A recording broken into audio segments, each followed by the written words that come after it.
Aí, moçada do Colégio Tiradentes, Nossas Vitórias, tudo jóia? Estamos aí mais uma aula de Física de Quarentena. Meu nome é Augustus. Nós agora vamos falar, nessa aula aqui, de dilatação térmica. É um assunto interessante, a termologia, que tem alguns detalhes matemáticos que nesse vídeo a gente vai discutir um pouquinho. Vamos lá então? Bom, galera, a ideia básica é que a dilatação de sólidos ela segue um padrão muito simples. Qual seria? Quando um sólido é aquecido, ele sofre um aumento de tamanho, ele sofre dilatação. E quando um sólido é resfriado, ou seja, sua temperatura diminui, ele sofre o que a gente chama de contração. Então, esse é o processo natural. No aquecimento, aumenta-se o tamanho de um objeto, ele dilata. No resfriamento, o contrário. O objeto diminui o seu tamanho, ele sofre uma contração. Esse é o padrão da natureza. Ok? Só que tem um detalhe. Para essa dilatação ou contração se verificarem, 3 fatores influenciam esse fenômeno. Nós vamos ver agora que 3 fatores matemáticos são esses. Bom, então aqui nós temos quais são aqueles 3 fatores que têm impacto na mudança de tamanho de um sólido. O primeiro fator, fatores experimentais, ok? Então o primeiro fator é o tamanho inicial do sólido. Imagine, por exemplo, uma barrinha, uma barra metálica. Imagine uma barra, por exemplo, sei lá, de alumínio. Uma barrinha lá bacana. Então alguém vai aquecer essa barra. Bom, essa barra vai dilatar, porque nesse exemplo nosso ela foi aquecida. Mas o quanto ela vai dilatar depende muito do tamanho inicial dela. Então, o tamanho inicial do sólido é um fator importante. A experiência mostra, meus caros, que quanto maior for um objeto, mais facilidade ele tem para dilatar quando ele é aquecido. O mesmo acontece para contrair, tá ok? Se ele for resfriado. Porque um objeto grande, a princípio, ele vai ter o quê? Uma estrutura geométrica mais ampla. Em termos, assim, vamos dizer, mais diretos. Quanto maior for a barra, mais átomos ela tem. Mais átomos, mais personagens para dilatar. Porque no aquecimento, o grau de vibração médio dos átomos vai aumentar. E quando eles começam a vibrar mais, então é normal eles aumentarem esse espaçamento. Então, quanto mais átomos um objeto tem, na hora de dilatar, mais amplo vai ser o efeito geral. Então, o tamanho inicial de um sólido é um fator diretamente ligado ao quanto ele vai variar de tamanho na mudança de temperatura. Ok? Mas não é só isso não. Ó. Um outro fator muito sutil é justamente o tipo de material. É porque, na prática, os materiais não se dilatam do mesmo jeito. Alguns têm mais facilidade para crescer ou contrair. Outros materiais, a experiência mostra, eles são mais tímidos. Eles têm uma mudança de tamanho mais contida. E isso a gente só sabe fazendo experiência. Ok? E chamamos isso de alfa, essa letra aqui. Ó. A letra alfa significa coeficiente de dilatação linear. É, na verdade, uma constante que depende de cada material isotrópico. Cada material isotrópico vai ter o seu próprio alfa. O detalhe, quanto maior for esse alfa, mais facilidade o objeto vai ter para dilatar ou para contrair. Beleza? Se esse alfa for pequenininho, então a mudança de tamanho vai ser mais contida. Então, até agora, nós vimos o tamanho inicial, eu chamo de L0. L0 seria o tamanho inicial. Alfa tem a ver com o tipo de material. É também chamado de coeficiente de dilatação superficial. Linear. E o terceiro fator é a variação térmica. Esse terceiro fator, vamos dizer assim, é o mais intuitivo. Como assim? Imagine uma barrinha lá de alumínio. Quanto mais nós aquecermos a barra, mais ela dilata. Lógico, você não pode exagerar, senão ela muda de estado físico. Então, eu estou falando aqui numa barra ainda sólida, ok? Então, sendo sólida, quanto mais ela aquece, mais ela tende a crescer, mais ela se dilata. Em sentido oposto, quanto mais resfriada, mais ela contrai. Então, a variação de temperatura é um fator diretamente ligado na mudança de tamanho. Ok? Então, nós vamos usar L0 para tamanho inicial, alfa para o material e ΔT para variação de temperatura. Juntando os 3 fatores, nós temos uma fórmula, formulazinha famosa, essa aqui. Ó. Essa fórmula expressa para a gente essa ideia. ΔL significa variação de comprimento. A variação de comprimento depende, então, de 3 fatores. Primeiro, o tipo de material, aqui a letra alfa, chama-se coeficiente de dilatação linear. Depende também do tamanho inicial, aqui eu chamei de L0. L0 significa comprimento inicial. E, por fim, depende do ΔT. ΔT significa variação de temperatura. Esses são os três fatores que influenciam na mudança de tamanho. Lembrando, se for um aquecimento, o ΔT aqui, ó, essa variação de temperatura é para mais, ΔT positivo. Se, por outro lado, for um resfriamento, aí a temperatura vai ter diminuído. Quando resfria, o ΔT é negativo. Confere? Bom, galera, aqui agora, nesse quadro, o que nós temos? Nós temos um detalhe importante. Quando se trata de sólidos, né, nós podemos observar três dimensões bem claras. Olha só, um sólido, né, porque ele consegue manter, né, tanto o seu formato quanto o seu volume constantes, estáveis, eu posso ter um sólido, né, muito comprido, bem compridão, tipo um arame, uma linha, né? Então, nesse caso, né, o seu comprimento é o fator mais relevante. Como ele é muito comprido, né, eu posso chamá-lo de linha. O comprimento é a dimensão mais preponderante. Ok? Então, um sólido pode estar na forma de uma linha, uma barra, por exemplo. Ele também pode estar, o sólido, na forma de uma superfície, de uma chapa. Imagina uma chapa. Uma chapa ela tem duas dimensões relevantes, o comprimento e a largura. Sua espessura acaba sendo irrelevante, ok? Então, nesse caso, uma chapa, a superfície é que mais importa. Ou então eu posso ter um sólido, né, aí nas três dimensões destacadas. Né? Aí eu vou ter um sólido, né, onde o volume dele vai me importar, ok? Tanto comprimento, quanto largura, quanto altura. Então, isso para um sólido, eu posso observar linha, superfície e volume. Por isso, aquela nossa expressão anterior, né, para dilatação do sólido, ela tem que ser um pouquinho adaptada. Por quê? Olha só o que nós escrevemos. Nós escrevemos assim, ó, né, ΔL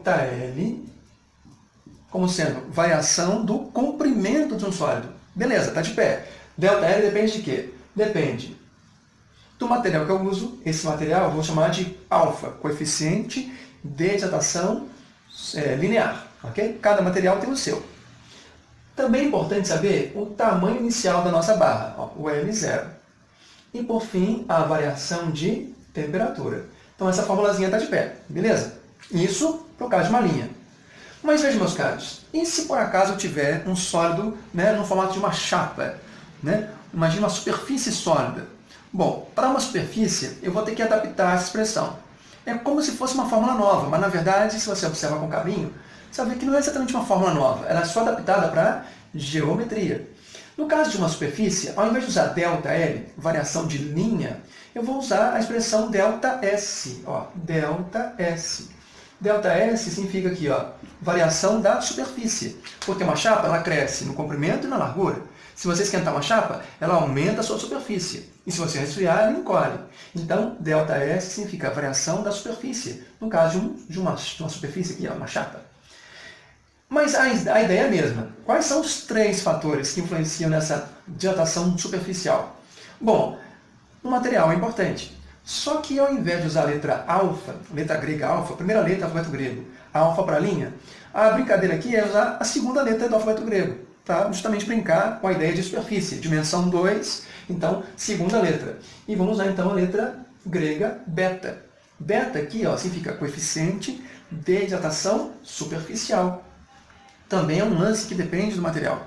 Tem materiais que têm um beta maior, né? Aí dilatam-se mais facilmente, contraem-se mais facilmente. Tem materiais que têm um beta pequenininho, eles são mais tímidos. Bom, também é importante saber a superfície inicial, ó, S0.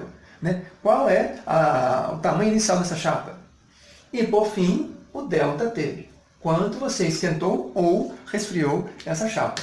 Veja, então, nesse caso, para a superfície, essa fórmula original nossa foi adaptada. Ela ganhou, né, uma roupagem nova. Mudança de tamanho depende do material, tamanho inicial e variação de temperatura. O mesmo se aplica para volume. Veja, no caso de um volume, ao invés de falar de ΔL, linha, ΔS, superfície, por que não usar a expressão ΔV? ΔV significa variação do volume. Imagina que um cubo, uma pirâmide, né, um cilindro, uma esfera, né, materiais 3D. Então, o material, né, onde o volume é relevante, eu vou usar ΔV. O ΔV vai depender, né, também do material. Se para a linha nós usamos a letra alfa, para a superfície a letra beta, então a brincadeira é usar a terceira letra do alfabeto grego. Veja, física também é cultura, hein? Olha que interessante. Ó, a letra grega gama. Ó, essa letra aqui, ó, gama, né, gama minúsculo, né, representa o coeficiente de dilatação volumétrico, ok? Para volume. Ó. O que é mais importante? O volume inicial. A experiência mostra que quanto maior for a peça, mais facilidade já tem para dilatar se você aquecer ou contrair se você resfriar. Então, o volume inicial é importante. E, por fim, o último fator, já até sabemos qual é, né? Vai ser quem? Ó, ΔT. Variação de temperatura. Então, na verdade, o que parecem três fórmulas, para falar a verdade, eu pelo menos penso assim, é uma única expressão adaptada para a geometria. Linha, superfície e volume. Dependemos de quê? Do material. Se for linha, eu uso alfa. Se for superfície, eu uso beta. Se for, né, volume, eu uso gama. Depende, além disso, do tamanho inicial. Se for uma linha, chama de L0, comprimento inicial. Se for uma superfície, S0, superfície inicial. E um volume, V0. E, finalmente, ΔT, ΔT, ΔT. Tranquilo? Então, aí é a adaptação para a geometria, né, da dilatação dos sólidos. Ok? E aí, moçada, né, para fechar então aquele esse nosso lance de dilatação, olha só, aqui nós temos uma situação muito importante. Para materiais isotrópicos, né, isotrópico para a gente significa o quê? Bom, quando você fala material isotrópico, né, você tem em mente, né, nós temos que ter em mente que isotrópico é um material que tem um comportamento muito padronizado.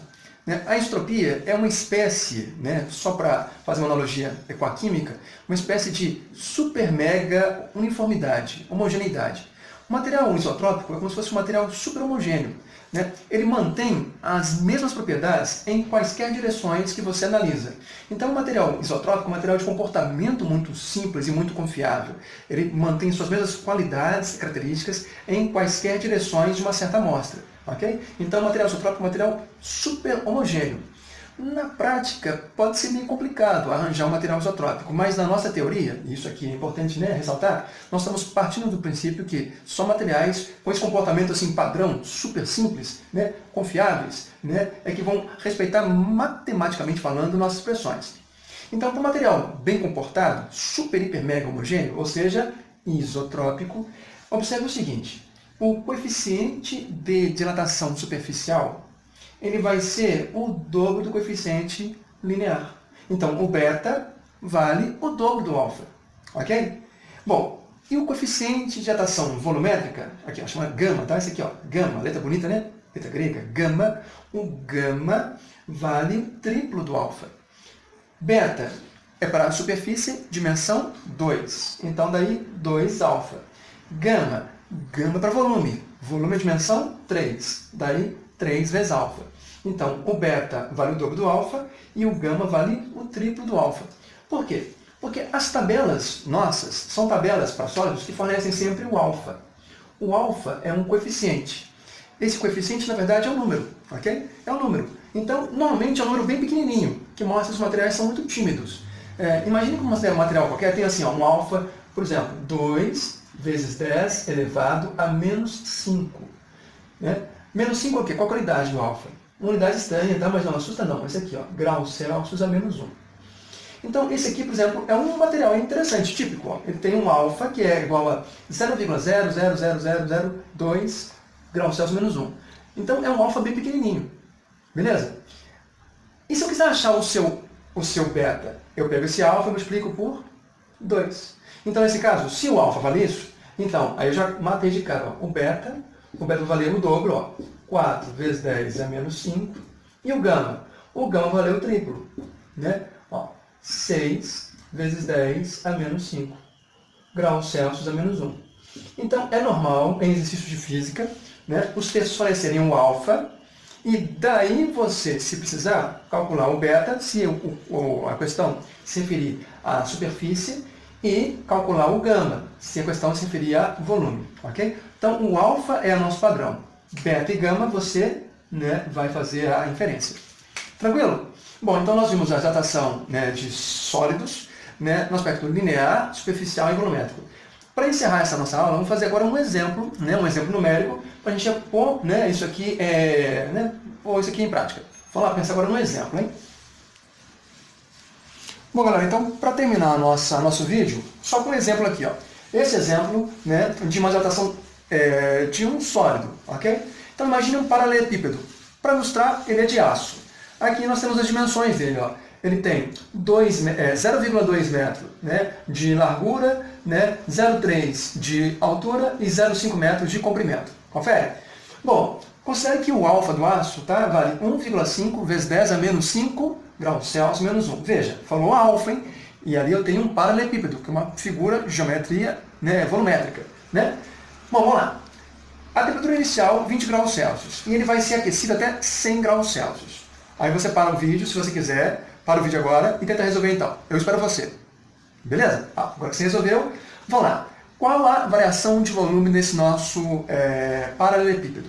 A ideia é singela, já que volume, eu vou ter que saber primeiro o volume inicial dele. Então, antes de mais nada, aqui, ó, lembrando, hein? ΔV é igual a gama. Lembre-se, não foi fornecido gama, mas você sabe que o gama é o triplo do alfa, vezes volume inicial, vezes a variação de temperatura. Não é a temperatura que me importa, né? É a variação dela. Variação é fácil, né? Estava 20 graus, foi para 100, então ΔT aqui, ó, o que você faz ΔT? T final menos T inicial. O ΔT aqui vai ser 100 menos 20, 80 graus Celsius. Gama. Gama também é fácil. O gama é o triplo, né, do alfa. Como o alfa é 1,5, o gama vai ser 3 vezes isso, ou seja, 4,5 vezes 10 a menos 5 graus Celsius menos 1. E o volume inicial? Aí você vai ter que lembrar um pouquinho de geometria. Para você lembrar, o volume inicial é aqui, ó, volume de paralelepípedo. Tem volume de um paralelepípedo vai ser, né, a comprimento vezes a altura vezes a largura. Confere? Ou seja, 0,2 vezes 0,3 vezes 0,5 metro. Faça a conta com calma, se você quiser, né? Faça a conta com calma, você vai achar o volume inicial dele, ó. Ao fazer os cálculos, o volume inicial vai ser 5 vezes 3, 15 vezes 2, 30. Como é 10 a menos 1, fica 30 vezes 10 a menos 3. Ou seja, 3 vezes 10 a menos 2. Então, ó, faça você mesmo, confira o seu cálculo, e aqui nós vamos resolver, né, no final. Ó. Gama, 4,5 vezes 10 a menos 5. Volume inicial, eu já multipliquei e achei. 3 vezes 10 a menos 2. Faça você também, faça a multiplicação aqui, ó, ok? É mais legal trabalhar com potência de 10. A potência de 10 facilita a sua vida. Vezes o ΔT. ΔT é 80. Se você quiser, 80 é a mesma coisa aqui, 8 vezes 10. Vai ficar tudo em potência de 10. Bom, multiplicando. Beleza, hein? 4,5 vezes 3 vezes 8. Vou fazer com calma aí, ó. 4,5 vezes 3 vezes 8, eu já fiz, eu achei 108. Vezes, mantém agora a base, potência de 10. 10 a menos 5 com 10 a menos 2 com 10. Vamos lá, ao fazer esse cálculo, você vai achar, né, um valor aqui. Tranquilo, qual vai ser? Menos 7 mais 1, 10 a menos 6. Mas para ficar em notação científica, porque esse é feinho, seria legal você lembrar, né, de caminhar com a vírgula aqui, ó, uma vírgula aqui embutida, duas casas. Vírgula caminhou para a esquerda, lembra? Sim, andar para a esquerda você soma unidades ao expoente. Andou uma casa, andou duas. Andou duas casas, fica como? 1,08 vezes 10 elevado a menos 4. O quê? Metros cúbicos, que é a unidade de volume. Então isso quer dizer o quê, meus caros?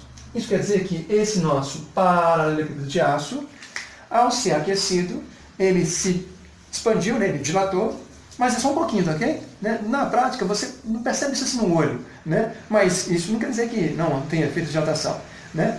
1,08 vezes 10 a menos 4 metros cúbicos. Seria legal você fazer esse exercício com calma, refazer, né? Depois nós vamos disponibilizar uma listinha, tá ok? De questões de dilatação volumétrica, né? Para a gente exercitar. Bacana? Bom, gente, então é isso aí. Espero que vocês tenham gostado, né, dessa nossa aula aqui de hidratação. Faça os exercícios e, se possível, depois verifique no nosso canal, né, outros exercícios lá, outras aulas desse assunto. Joia? No mais, valeu, fui!